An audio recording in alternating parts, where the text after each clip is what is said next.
Test. Okay. Let's see if this works.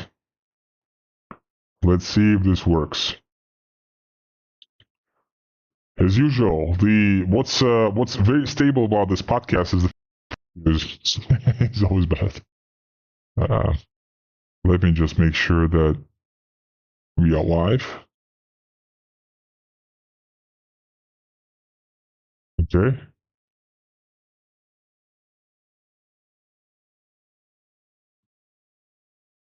Okay, let's see.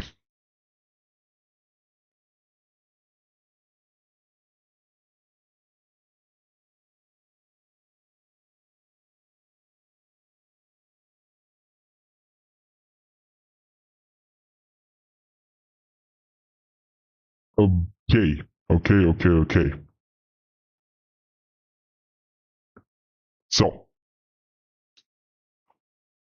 as promised, today we need to be discussing the privacy features of the Ghost. I need to get to the right slides. Okay, so that's where we stopped last Saturday. Last Saturday, as you guys remember, we discussed the evaluation. We're still working on the video. It just takes some time. It needs a little bit of inspiration. We have all the statistics, all the data, but we need to make sure that the data is completely finalized and properly placed so that the video is nice. On the privacy features, so privacy features were also shown once to a couple of like this earlier this week, and also 2 weeks ago we started showing this to some of the whales, and I think you guys liked it, and I think you guys just didn't know that we have privacy features with Ghost. And the reason why we're not advertising privacy features much is because privacy at this point of time is a feature.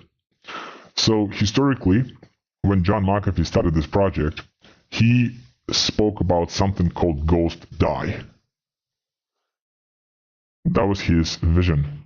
So Ghost DAI was supposed to be a privacy stablecoin. And it's such a simple vision. Privacy stablecoin. Right? So it's self-explanatory. Of course, the stablecoin was supposed to be DAI. That's the only decentralized stablecoin. At that point of time, Tether was already a big thing. Circle was just starting out. But again, the both centralized, there was no such thing as Paxos BUSD, if I'm not mistaken. There was no PayPal either. There was no BUSD. Maybe was just coming out, but yeah, it was really just Tether and DAI, I think. There was no Frax, I think, yet either. So all of these just appeared quite recently. So the idea was to do Ghost DAI and then how to privatize DAI. So there were some ideas how to do this, but we essentially scraped all those technological ideas because they were not feasible. And what we thought of doing instead is, let me erase it. We said, okay, cool. So if it's Ghost DAI, what needs to happen is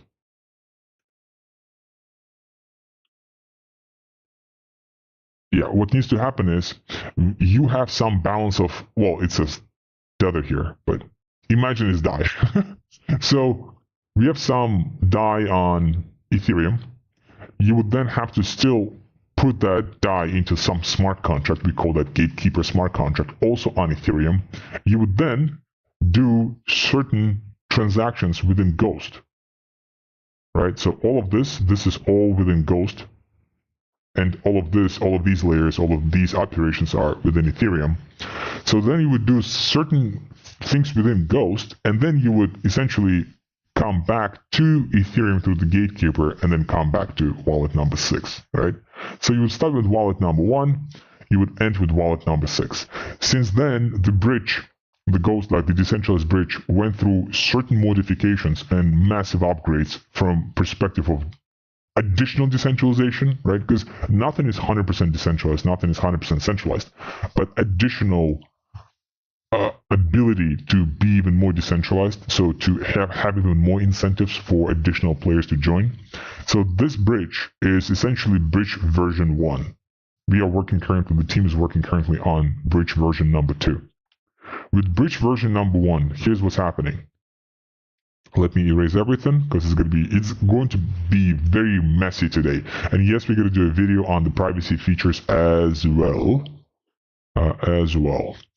So you have to be very careful though with how we position it, blah blah blah. So you have some balance of DAI. Imagine everything instead of tether, it's all DAI, right?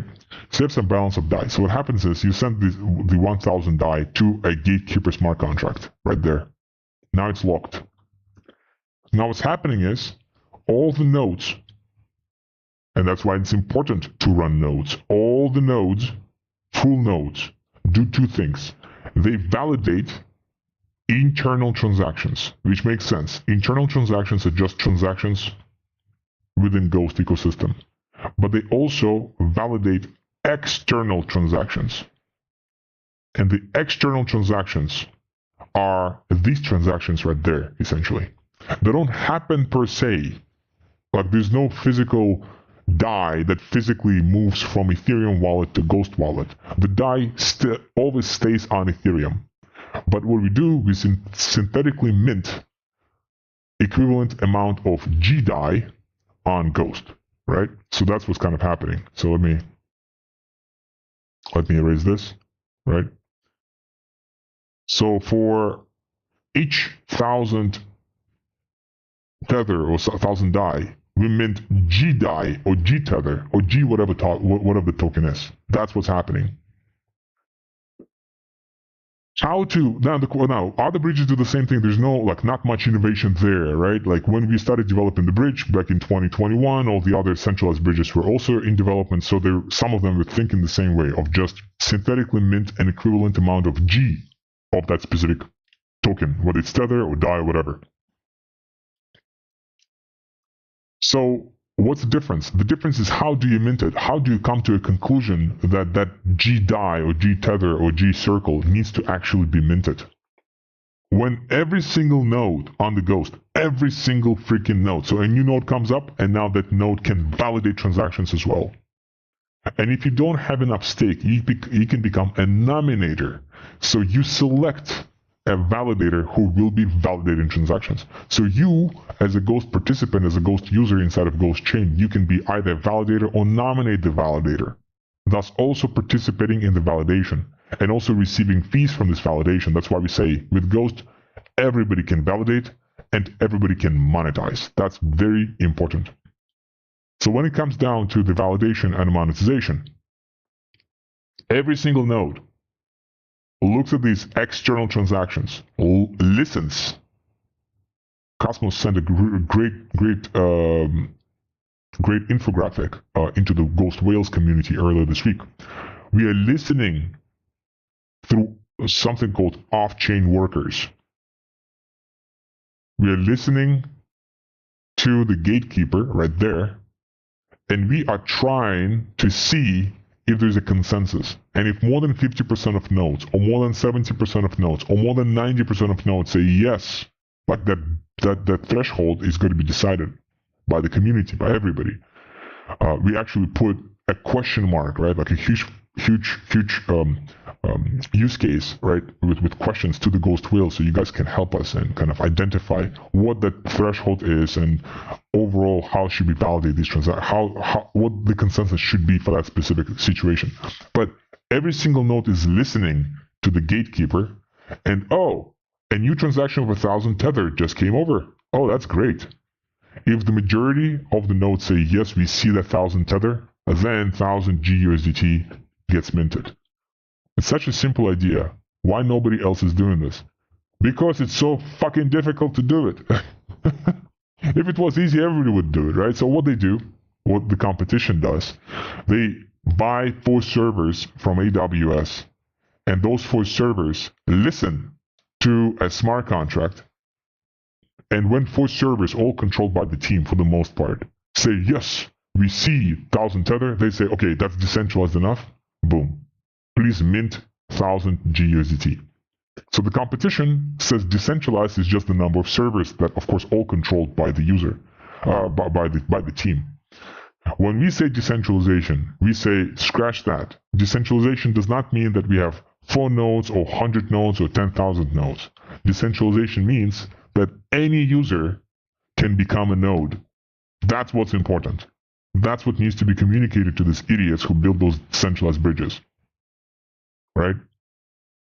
So any user can, without any restrictions, without asking, without having to do any fucking KYC, without needing to do any additional check, like register with your email, none of this bullshit, or like you need to qualify yourself, or the servers, like in case of Solana, are costing you $10,000 a month, right? Like it's insanely difficult to become, anybody can become a miner, anybody can become a validator as long as they can afford $10,000 per month. I mean, come on, what's that, right? So with Bitcoin, you can say, well, with Bitcoin also, I cannot become a miner anymore because Bitcoin's hashing power is so difficult. Well, you're wrong. With Bitcoin, you can become a miner. Easy. You can validate blocks. It's just that you're not going to get much rewards, right? Because your proportion with your home computer is just not going to be enough, and it's very improbable that you're going to get any gains. But you can still become a validator, and you can still validate blocks. You don't need to ask Satoshi's permission, and you don't need to buy a huge rig. Right? If you buy a huge rig, you will increase your chances, that's all. But you don't need anybody's permission, so it's permissionless. Same thing here with Ghost. Anybody can become a validator. And if you don't have a big stake, like a good stake of GMV of Ghosts, then you can become a nominator, thus nominate other validators. And we're offering so many different giveaways, right? Like you can like Twitter, be active in the main community, play with the dice if you want, and referrals. Oh God, we reward for you bringing your community, you bringing your network. That's how you earn GMV. The GMV gets converted to Ghost, and now you have a stake. Right? So there are many ways how you can earn the Ghost. It's free, and it's going to be we are going to expand the number of use cases with how you can earn more Ghost. So why? Because you need to earn your stake. Once you earn the stake, then boom, you can become a validator and thus also participate directly. But again, if your stake is not big enough, just become a nominator. So in any case, so when the validators, all of them together, go ahead and listen to those external transactions, right, through this gatekeeper, and then they go ahead and mint GUSDT. What happened? Now we call this a synchronization of virtual machines. So Ethereum, as you guys know, has EVM, Ethereum Virtual Machine. We inside of Ghost have something called Sputnik VM. So this is a creation of Substrate / Polkadot. We are massively inspired by them, so that's a Sputnik Virtual Machine. The whole point of Sputnik Virtual Machine is that it's faster. So when you are talking about EVM on Ethereum, it does say 10 blocks per 1 block per 15 seconds, right? When for Avalanche, it's going to be faster. For Lineage, it's going to be faster. So for some chains, it's going to be faster. For some chains, it's going to be lower as far as the block production time. So we need to make sure we can synchronize all of these blockchains, whether it's Ethereum or Avalanche or Polygon, whatever, and we do this through Sputnik VM. So this synchronization of virtual machines, that is exactly what lets the separation of the two accounts. So this account, wallet number 2, that received, it just went ahead and just received 1,000 GDAI, right? It didn't have it. Now it got minted by the consensus protocol. So now that wallet 2 and wallet 1, those are not connected with each other. So you just went ahead and disconnected them. We call this privacy. Level number first, privacy layer. As you can see, this is DPoA, so delegated proof of authority. That's what it was before. So that's version 1. Version 1, it was delegated proof of authority. So it's still great, but it's still decentralized, so anybody can join it. Delegated means you can delegate somebody to essentially be validating on your behalf. However, we changed that now. It's back to NPOS, nominated proof of stake for the bridges. So you get privacy layer, and the entire Ghost chain is responsible for producing this privacy layer. So therefore, this privacy layer is completely decentralized, and therefore it's completely compliant. That's the most important thing, because the whole chain as a decentralized engine is responsible for this privacy layer. I will pause right here. That's the first privacy layer. Do you guys have any questions? If you don't have any, well, if you do have questions, please put them in the chat, because that's very important. And I also, I spoke to I spoke to a couple of council members. I was supposed to speak with a council member yesterday, but something happened to Microsoft. So I think that was the reason why we didn't speak. I spoke to a couple of 3 council members this week. We spoke overall with Cosmos and the dev team. We spoke to, I think, around 10 ghost whales in the last 2 weeks, and pretty much the conclusion there is that whales and council members are actually listening to those, to our weekly community calls, which is, thank you so much for this, because we try to make them as productive as possible. And yes, audio is terrible. We will try to fix it. Today it's good, but overall we're working on this because of the voice, right? So the microphone is the microphone, but the voice overall makes it a lot more difficult. But we have to do something for this image. So, in any case, if you guys have any questions, please let us know. If not, then not. Let's move on to the second privacy layer, which is nothing short of impressive, right? So we are done with the first layer of privacy, which is essentially you move from one chain to the next, boom, smooth, and everybody's responsible for it. So there's not a single node responsible for it. So therefore, it's fully compliant. Why do we say fully compliant if it's decentralized? So this is how regulators look at a problem at the end of the day, right? So they say this. They say, okay, Ghost team, can we find you? Let's assume they can find us, right? And of course, we make it slightly more complicated by being pseudo-anonymous. That's the whole point, right? Not that we're trying to run away from regulators, but we're just trying to, not attract that much attention and just trying to make it a little bit more difficult. So let's assume regulators say, you know what? You guys are screwing things up. Although we do have a public Twitter, we have a public Telegram account, so we are still open. Like, please, please, please, we want to be very compliant. Okay, good. So, they got to the Ghost team and say, hey, listen, can you please provide any information on, wallet 1 to wallet 2 conversion? We can say, well, yeah, sure. Here's the Ghost Ledger. Go ahead and check it out, right? The Ghost Ledger is publicly available to everybody, so please go ahead and check it out. They say, okay, cool, but we don't like what you guys doing here. We think this is whatever, bad for whatever reason. Reason 1, reason 2, they can create reasons why it's bad, right? They can make them on the spot. Specific reason for BUSD. BUSD turned out to be bad. It used to be the 2nd largest stablecoin, or 3rd largest stablecoin after Tether and Circle. Got demolished. That's by Binance. Binance CEO is in jail. BUSD is out. And about 3 months, or actually about 6 months later, BUSD is no longer illegal. But the business is gone. Right? So they went ahead and froze the whole operations, said, hey, you cannot do this. The business is completely gone. The stablecoin is gone. And now it turns out to be totally legal. The question is, who is responsible for this loss of the business? Nobody. Okay, got it. So they can find the reason why, whatever, this is non-compliant for whatever reason. And what they will say is, they will say, okay, cool. So BUSD, they knew exactly whom to go to. You go to Binance and say, hey, turn it off. They turn it off and the business is slowly dying. They come to the Ghost team and say, hey, turn it off. Press a button and turn it off. Make sure that this is no longer existing. It's no longer functioning. Well, here's the problem with that Ghost team cannot turn anything off. You can just turn off the whole freaking every single validator. You guys are validated. Right? What they have to do, they have to go to every single validator and turn it off. But since they cannot ask a centralized team to turn it off, and magically the thing will be turned off because of that, the bridge is considered to be decentralized. And when it's considered to be decentralized, it's like public good.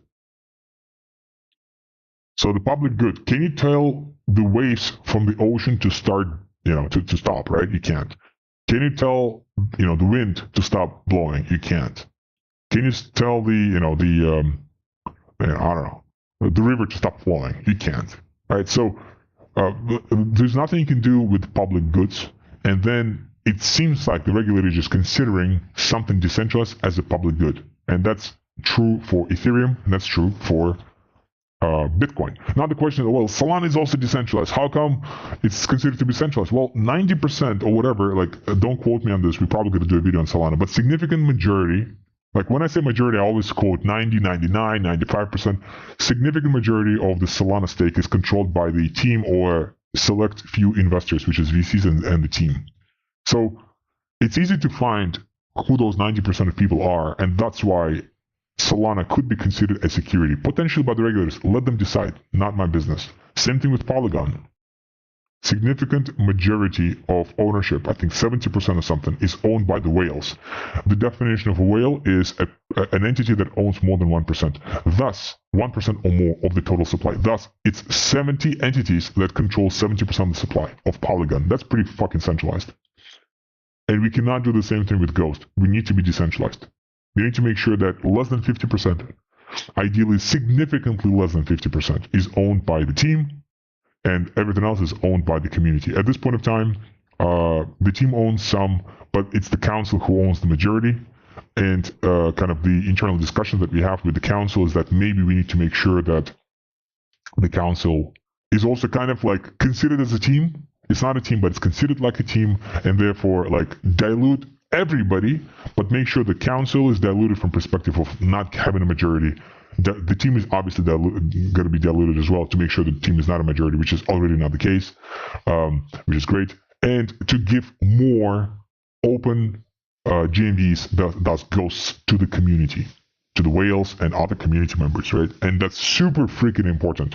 That dilution, and kind of how to, like they say how like it's what is better, to own 100% of zero or to own 5% of $1 trillion project, right? So which one is better? And that's exactly what we're trying to deliver as a message. And the council members so far are fully on board. Not a single council said, I don't like it. At least not to us. I did not hear any of it. So the council is also super wise, super smart so far, very helpful. So hopefully there's nothing to worry about. Most likely there's nothing to worry about. Okay, so with that in mind, so I just spoke about the privacy layer number one and how it's difficult to say that it's centralized and thus it's 100% compliant. Let's go to privacy layer number two. That's exciting.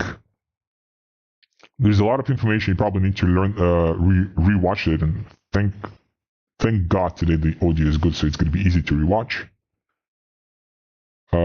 So privacy layer number two, it's right there, here.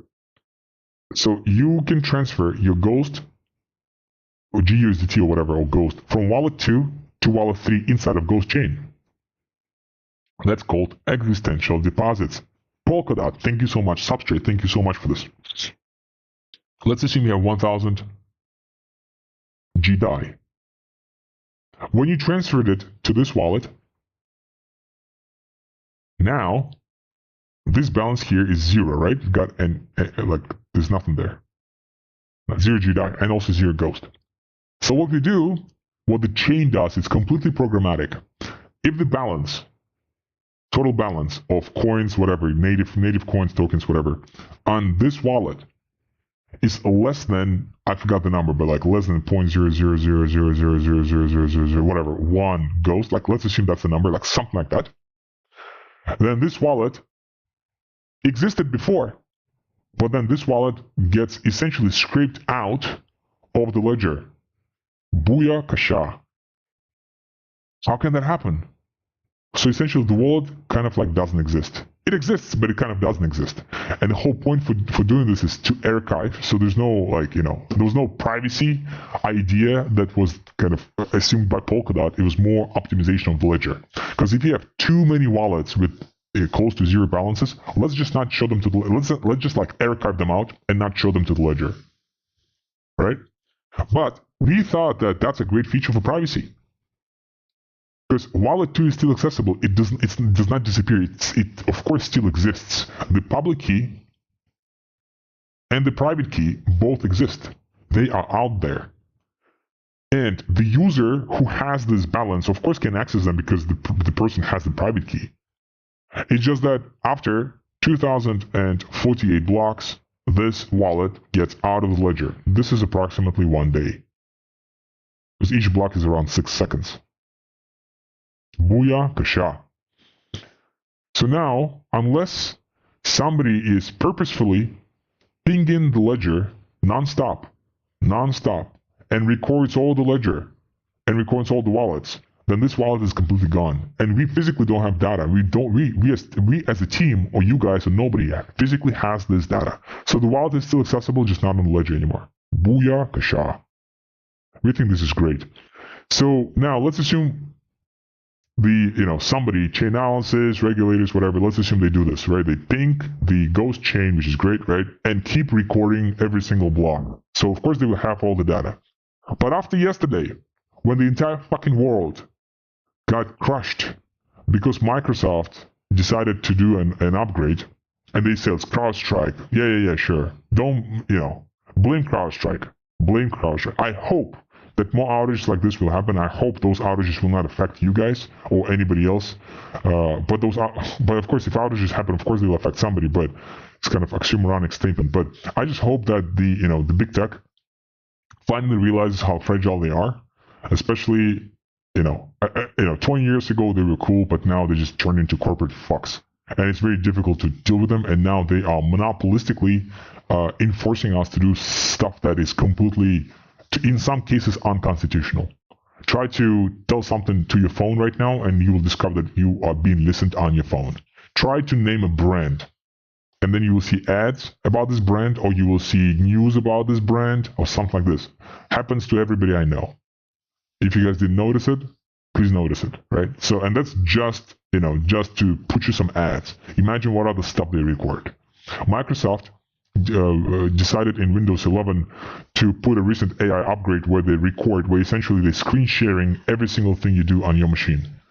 And you cannot disable that. So the only way to disable this is to move to Windows 10 or previous versions. Windows 11, everybody, including myself, are kind of screwed. So I'm personally considering to move to Linux, because that's at this point in time, it's unconstitutional. They record every single thing. Like, imagine they have a Zoom, like a live Zoom call where they screen record every single detail, and they say that's for your convenience. That news came out a couple of weeks ago. The tech community got enraged.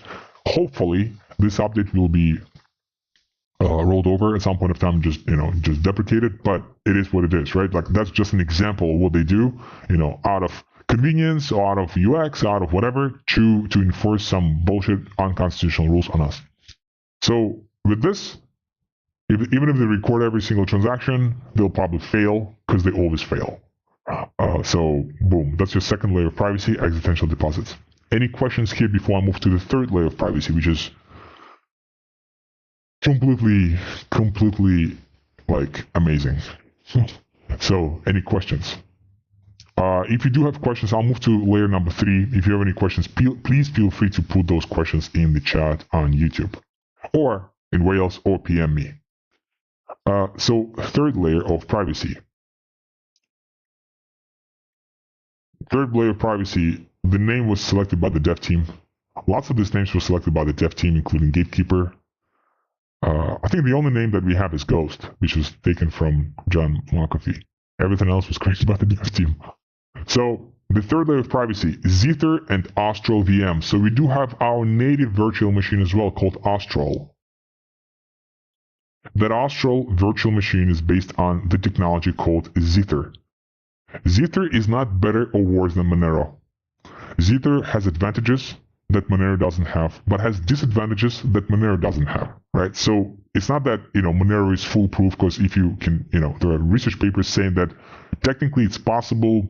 So while theoretically Monero is untraceable, practically it is traceable. So the reason why practically it's traceable is because there are not that many transactions. But if there are going to be a lot of transactions on Monero, then it's going to be then the theoretical untraceability will be realized practically as well. At the same time, can we ever say that Monero is a bad project? Never. Monero is a great freaking project. It's a great fucking project, just like Bitcoin. Great. Now, Zither is not better than Monero. It's just more appropriate for substrate, right? So that's all, right? So we'll never criticize Monero. Monero is great. So Zither, again, has certain advantages and certain disadvantages. We will discuss them as well in videos as well. But there's a huge research paper, 30, 40 pages, written about how to conduct a full anonymity on Ethereum. And the reason why Zither has not been deployed on Ethereum is because of fees. Because fees are super high. So a transaction, let's assume to, anonymize your $10 from wallet 1, from wallet 1 to wallet 2 right there, that will be, if you do Zeta on Ethereum, that transaction will probably cost like $200 or something, right? So it just makes it uneconomic, or maybe $500, maybe $1,000. It just makes it uneconomic to conduct on Ethereum. And that's what the creators of the Zeta technology say. So we are inspired by Zeta technology. So as you can see, here we are inspired by Sputnik VM, and essentially, like, that's kind of the the know-how of this synchronization of virtual machines. That's a IP of Ghost overall. This is an inspiration from Polkadot. This is an inspiration from Zeta, right? So we take lots of existing technologies and try to apply it to Ghost. So what Zeta does is Zeta completely, like, it's like a black hole, right? Like, you move your stuff there, and then it comes out here, and it's impossible to connect wallet 5 and wallet 3. So while wallet 2 and wallet 3 are still possible to connect if somebody's actually pinging the ledger and recording every single transaction, it's possible to establish this connection. It's absolutely impossible to establish this connection right there. Let me erase everything and just do it like different colors because it's a little bit messy right now. Just 1 second. And yes, the video will do a better job explaining it because it's not going to be that messy. So while this connection is possible to establish, after a day it's going to be way more difficult to establish, but within a day it's easy to establish. This connection right there is almost impossible to establish. Moreover, it's impossible to say whether wallet 3 and wallet 5 are connected with 100% probability. That's the most important part. It's impossible to establish this. So let's assume it's possible to say, oh, most likely that's what happened. For example, you move 10 GDAI here, and then you move out 10 GDAI here, right? So logic will tell you, well, it's probably the same person, right? Like, it's probably, wallet 3 and wallet 4 or wallet 5 probably connected, right? It's the same amount. So, but you will not be able to establish this, like, with 100% guarantee. As far as hashes, as far as actual traceability, it's impossible to establish that. So this is just a guess. So what do you do with this guess? Don't do 10 GDAI and 10 GDAI. 10 GDAI here, make transaction 7, and then create wallet number 6 and send 3 GDAI. And you are 100% anonymous. That's why we don't talk about those things, because if you start talking about those things, we'll start getting unneeded attention. And, if you say, oh, we are a privacy bridge, not everybody likes that. And let's position ourselves as a cross-chain, decentralized cross-chain ecosystem, which is exactly what we are. And privacy is just a feature. Like, the reason why I'm putting so much attention, on the, in this specific weekly community call on privacy is because that's probably going to be one of the last calls that we are fully focusing on privacy. And if privacy is exciting to you, you need to know that privacy is only 10% of the features that we have. 90% is cross-chain interoperability, decentralization of the bridges, and ecosystem on every single EVM to make sure that this ecosystem is fully decentralized. So this is cross-chain and this is privacy. So from attention perspective and from importance perspective, cross-chain is way more important than privacy. But privacy is kick-ass as well. And of course, once you are essentially, moved your wallet 1, wallet 5, then you can, go back to Ethereum, and now go back to wallet 6, and this wallet 6 and wallet 1 are completely unrelated to each other. And it's up to you to report whatever you need to report to your local regulators, blah, blah, blah, do that. But as far as hackers, as far as unneeded attention from somebody who is your enemies or whoever, they will not know anything about wallet 1 or wallet 6 type of connection. Those two are completely disconnected. Now, change. Let me maybe move to the next slide. Change this to BNB. Change this to Phantom. Same situation. right? It's not visible, so let me do a different color. This is BNB, this is Phantom. BNB wallet 1, Phantom wallet 6, not connected. Moreover, instead of Phantom, this could be a testnet. This could be a Goerli, Goerli's out, Sepolia testnet. So what you can do, you can move your funds from BNB to a testnet and then take it back. Booyakasha. Again, will remove unnecessary attention from your enemies and make your web. That's what I wanted to share today. I was not able to do this last week because of the bad microphone. Do we have any questions? Jason, do you see any possibility of Monero coming back to life? I think there is a problem with that privacy coin that made it almost non-existent. I don't think, and we discussed this quite a lot. We don't think that Monero is going to go away. We believe that Monero is a great freaking project, and Monero will kick ass. The reason why Monero is experiencing certain issues, right? We need to differentiate between what type of issues. So let me what's the word? Let me explain. So why did Vitalik Buterin was selling his Ethereum stake? Because he got lots of Ethereum coins. He was selling them at $40, like every $10 he was selling. Well, that was a rumor at least, right? So like $40 he sells, $50 he sells, $100 he sells, $200 he sells.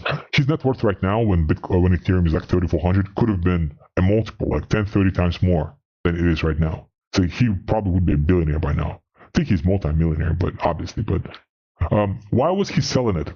He was selling it because he just didn't realize that Ethereum would go so high. Why? Because a high price of Ethereum is actually bad. Why? It's bad for utility. Why?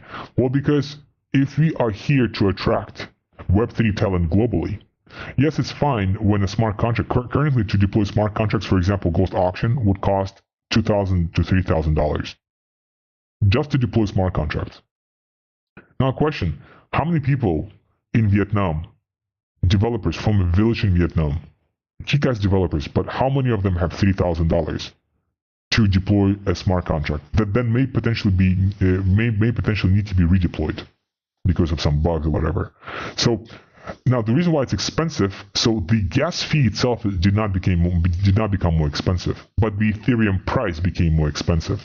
So now today the Ethereum is like around 3,000. So if Ethereum was still trading at $30, then the deployment cost would be 100 times less. So instead of $3,000, it would be $30. And now that opens up to utility of a lot more developers globally, and then more cool stuff is actually coming up.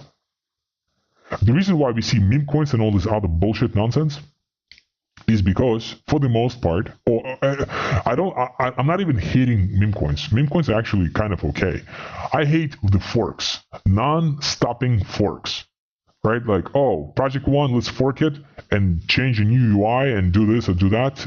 No additional actual technical functionality, just user interfaces. And let's resell it and repackage it and resell it because we are great marketers. That's what I hate most. The reason why we don't see actual use cases, healthcare, government, whatever, like logistics, supply chain, financial sector as well, derivatives, is because the fees are so damn high. And the only people who can afford those fees are developed countries. But what happens in developed countries is you look at projects that raise $30 million, $50 million with no product. And you know for sure what's happening is this dude who is a rich nephew or rich son or rich grandson who just didn't cocaine his way out of this life.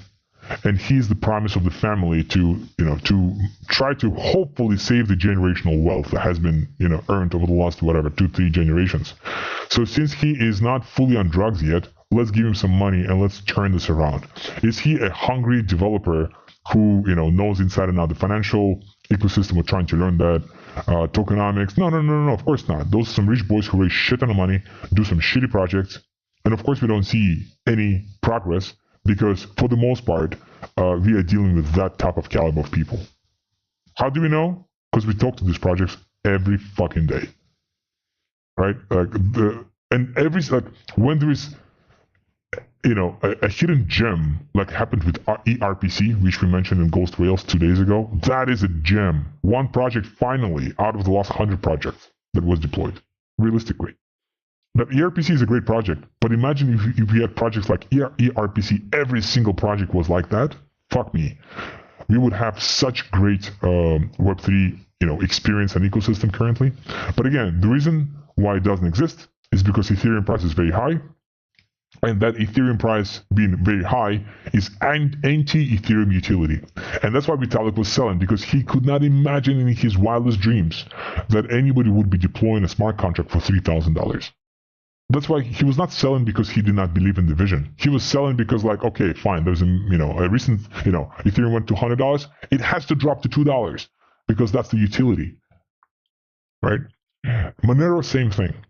We think that Monero is going out as a project because the price action is not as good as Bitcoin's. But what's happening with Monero is that Monero is just being delisted from many centralized exchanges. And because of that, the price action is not so good. And we equate the price action with the success of the product, but that's not true. We shouldn't be doing that. We should be equating the actual utility. Does Monero have utility? Absolutely. If Monero price is going to be dropping down more, is it going to get more utility? Absolutely. Yes, the market cap is not going to be that magnificent, so who cares? But it's going to be even cheaper to make transactions, and hopefully Monero is going to be more stable, thus potentially substituting the whole concept of a stablecoin. Maybe Monero itself, XMR, I think, right, the token, will finally become stable at some point of time, and the volatility will be, I don't know, plus minus 5%. And that will be a legit privacy stablecoin on its own, without having to issue a stablecoin on top of Monero. So we don't believe that Monero is going out. I believe Monero is a great freaking privacy project. The only limitation of Monero is, of course, not being able to speak with other ecosystems because Monero is ETXO, it's a fork of Bitcoin with privacy features. But that's not a bug, that's a feature. That's by no means that's a bug. Monero community is great, Monero project is great, and the vision is great, and we share it and we love it, and yes. And by the way, John McAfee, based on the rumors, John McAfee first of all went to Monero team, and then he went to Zcash team to pitch the idea of Ghost DAI, which is a privacy stablecoin, and he received a no, not because the project was not interesting, but because Monero team and Zcash team were super busy with their own internal developments. So he actually went to source out talent from these two projects to try to help him realize the vision of Ghost DAI. So that's a very long answer to your question about Monero, but that's a great question. That's a very good question. How many Web3 projects do we have that we trust, we love? Bitcoin, Ethereum, Monero, Uniswap, SushiSwap, DAI. I named 6. There's definitely more. Frax, there's definitely more. Maybe 50 total. But it's not thousands. And Monero is absolutely one of those projects. One of the great projects. Okay. Thank you so much for your attention. Thank you so much for your time. This time the audio was stable. I was watching it the whole time, the entire time, to make sure that it doesn't fall out. We will recap next week. Hopefully we will have a video for the valuation of chains, including Ghost, with a spreadsheet where you can plug in the number of nodes, where you can plug in the number of transactions, where you can plug in the amount of liquidity, daily liquidity, to try to estimate the value of Ghost or any other blockchain, and thus understand the importance of running a node. Last question from Jason. That's a great explanation. Don't you think the exchanges will still fight against Ghost? Yes. Short answer is, whom are we really trying to replace? The vision is to replace Web 2. And the biggest enemy of Web 2 at this point of time are Web 2.5, that's bridges, and Web 2, which is exchanges. If we can replace centralized exchanges, so at this point of time, centralized exchanges still serve a great value of converting fiat to crypto and back. That's necessary potentially for certain onboarding, whatever. But for us, for Ghost in particular, you don't need to do that on-ramp, off-ramp. All you can do is just earn Ghost. There's so many freaking opportunities to earn Ghost with no KYC, right? With nothing, just earn Ghost right there. Like a tweet, share a tweet, refer friends. Like you can earn all the ghosts in the world without having to deal with credit cards or on-ramp, off-ramp, right? We give this opportunity, and the number of opportunities will increase. So, and other projects similar, like Monero, you can become a miner and just mine a little bit of XMR. You don't need to do with centralized exchanges. That's the whole point. The mining is the way to onboard, right, new users. So yes, centralized exchanges need to go. Centralized bridges need to go, and that's what we are trying to replace. And look at the market cap and the volumes of centralized exchanges, and that's what Ghost's addressable total market is, or total addressable market, whatever, TAM or ATM, whatever. That's what that is. That's the magnitude of the disruption that we could do, but we can only do this together. There's no team that can do it. There's no council that can do it. It's a council plus team plus whales plus the community at large. We can do it together or not, and I think we can. They will want to do it, please, to please the government, said Jason, of course. Absolutely. On this positive note, let's keep fighting. In Ghost we trust. We will see you guys next Saturday. Thank